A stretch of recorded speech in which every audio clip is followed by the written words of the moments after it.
продолжение. И только небо засветилось, все шумно вдруг зашевелилось, сверкнул за строем строй. Полковник наш рожден был хватом, слуга царю, отец солдатам. Да, жаль его, сражен булатом, он спит в земле сырой. И молвил он, сверкнув очами: «Ребята, не Москва ль за нами? Умрете ж под Москвой, как наши братья умирали, и умереть мы обещали, и клятву верности сдержали мы в Бородинский бой». Ну уж был денек, сквозь дым летучий французы двинулись, как тучи, и все наш редут. Уланы с пестрыми значками, драгуны с конскими хвостами. Все промелькнуло перед нами, все побывали тут.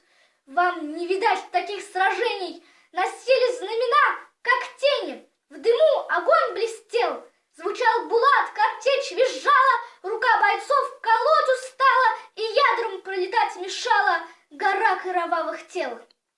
Изведал враг в тот день немало, что значит русский бой удалый, наш рукопашный бой.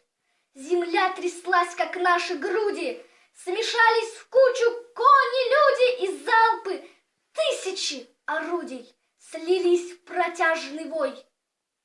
Вот смерклось, были все готовы за утро бой затеять новый и до конца стоять.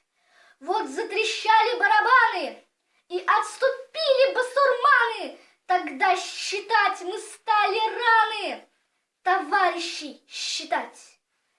Да, были люди в наше время, могучее, лихое племя.